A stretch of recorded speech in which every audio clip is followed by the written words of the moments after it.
let's talk about part 3 of the IELTS speaking test. Now, as we know that part 3 follows after part 2. In part 2, you have to speak for 2 minutes, and then there are some follow-up questions after 2 minutes, after which there is a discussion. The examiner will put forward some questions to you for discussion. These questions will be on abstract topics, though the topic would be somewhat connected to the topic that you have spoken on for 2 minutes. It will be related to that, but the questions will be of an abstract nature.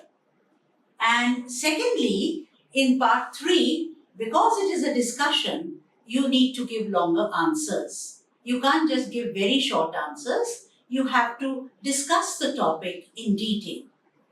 And you can use certain kinds of fillers. Fillers are little parts of sentences that you can use while you're speaking in order to just fill up the time. So, for example, before you think about what you say or before you formulate your sentence, you can have some introductory part that is called the filler. That is, you may say something like this: personally, I believe, and then go on to your sentence. Or you could say, well, I think that. So you can say these words just in order to get some more time to think about what you're going to say.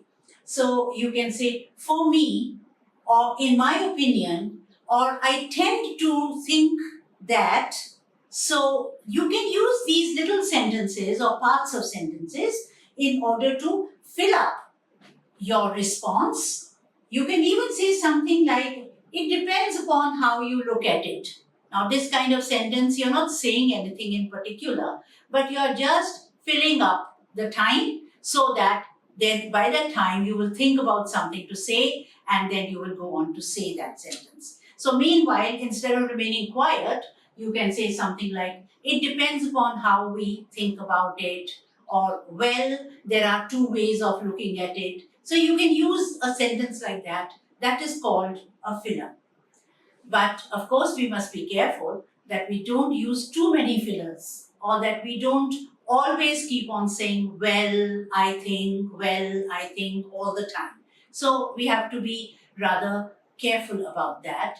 Only sometimes where we are actually thinking about our next sentence, we can use a filler.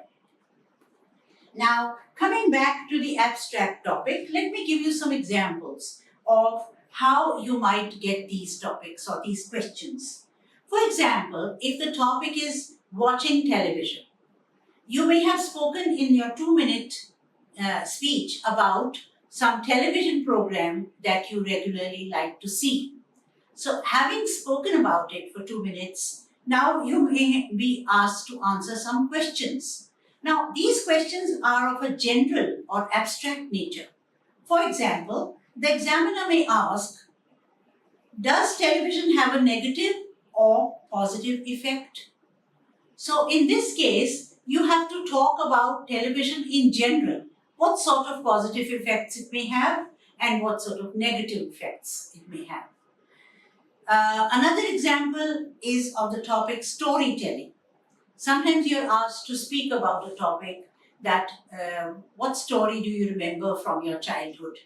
So in the third part of the test, in the discussion, you may be asked a question, why do children like to hear stories? This is a general type of question or an abstract question. Why do children like to hear stories? Is it better to read or to hear a story? So in this case, you have to compare what it is like to read a story, what benefit do you get from that, and what it is like to hear a story, what benefit do you get from that. Another example, sports.